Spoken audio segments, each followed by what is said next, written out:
Assalamualaikum warahmatullahi wabarakatuh. Selamat datang di pembelajaran Bahasa Indonesia.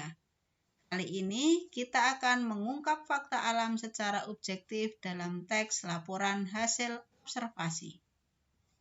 Capaian pembelajaran yang akan kita lalui hari ini adalah peserta didik mengevaluasi informasi yang terdapat dalam teks fiksi dan non-fiksi secara akurat dan kritis. Kontennya menemukan informasi yang akurat dalam teks laporan hasil observasi, menganalisis struktur dan unsur kebahasaan dalam teks laporan hasil observasi. Sebelumnya, marilah kita pahami apa yang dimaksud dengan observasi. Pernahkah kalian melihat atau mengobservasi belalang? Cermatilah kepalanya, mata, tubuhnya, sayapnya, kakinya, bagian-bagiannya, ataupun daur hidupnya. Itu artinya kita sudah melakukan observasi. Pernahkah kalian melihat burung terbang? Kalian lihat warna bulunya, bentuk sayapnya, bentuk paruhnya, bentuk kakinya. Itu pun kita sudah melakukan observasi. Apa yang dimaksud dengan observasi? Observasi merupakan proses mengamati suatu objek untuk mendapatkan gambaran ciri, bentuk, atau sifat umum objek tersebut secara rinci.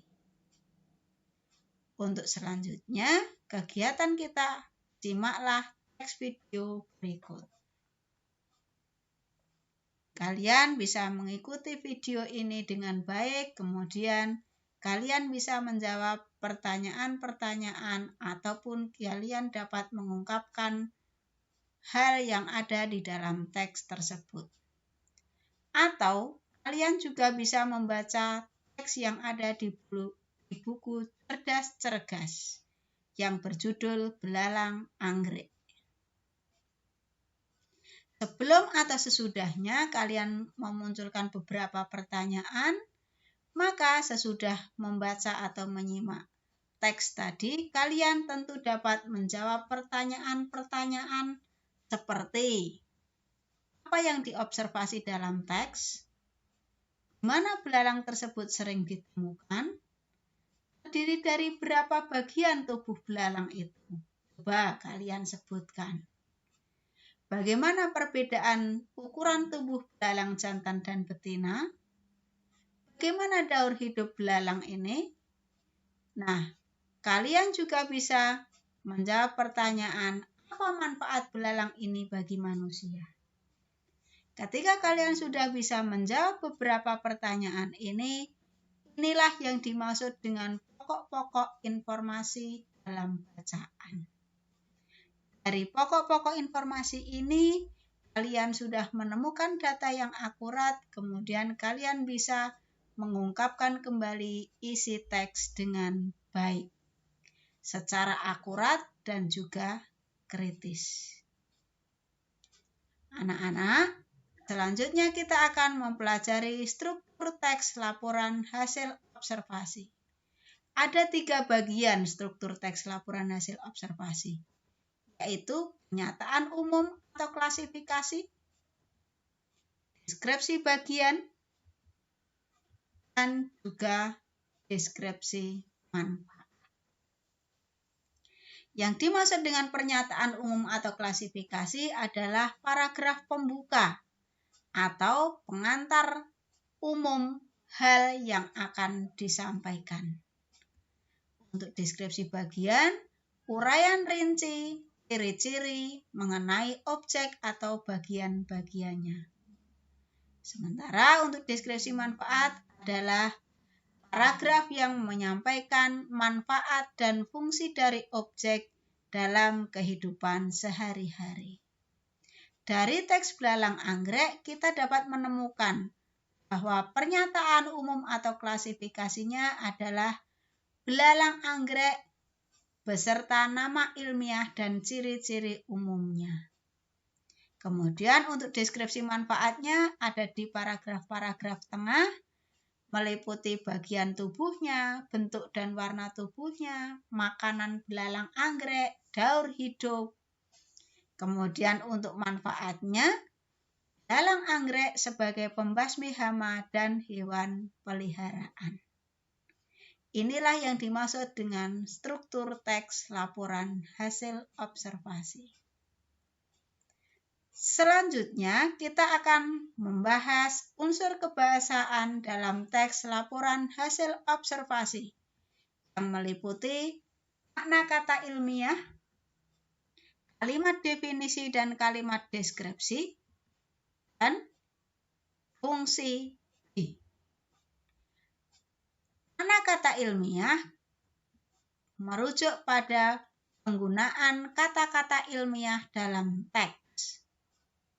Kata-kata ilmiah itu dapat ditampilkan dalam teks atau ditemukan langsung dalam teks.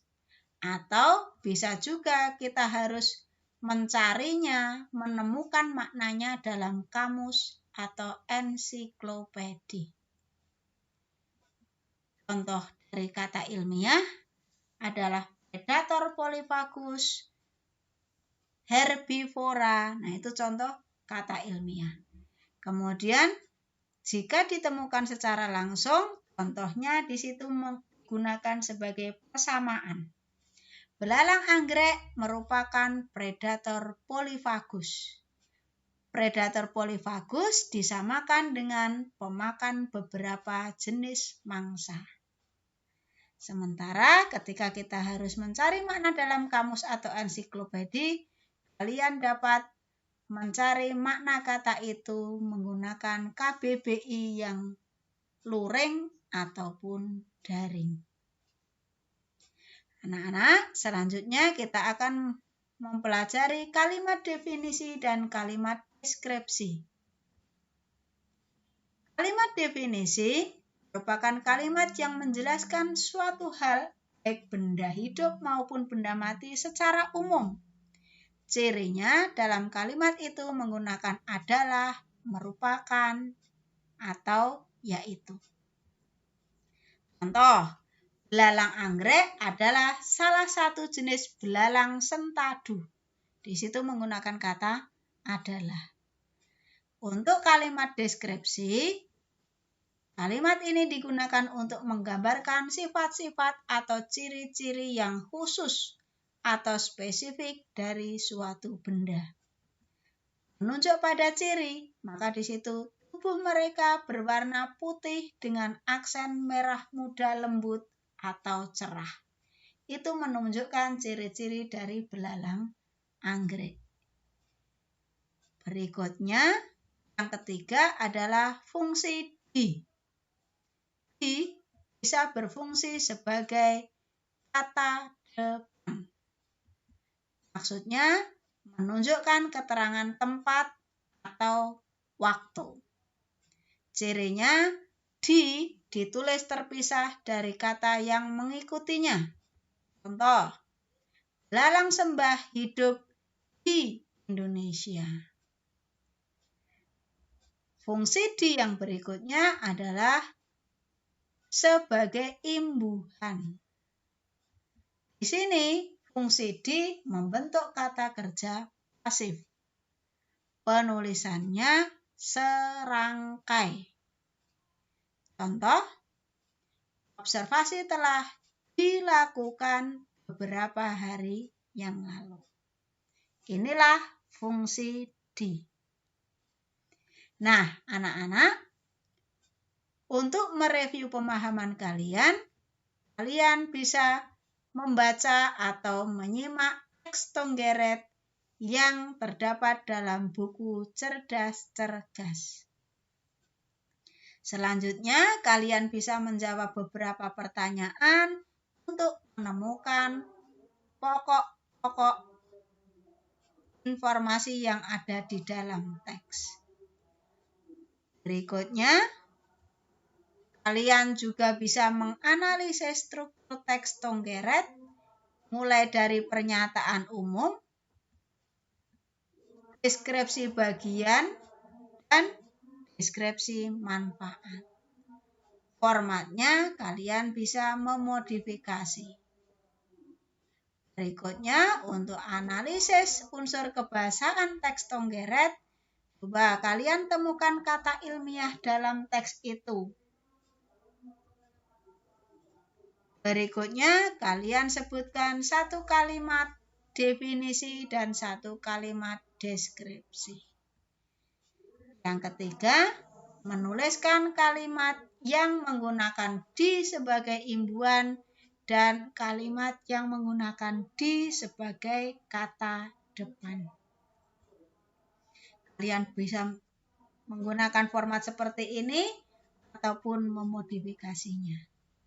Demikianlah materi kita hari ini.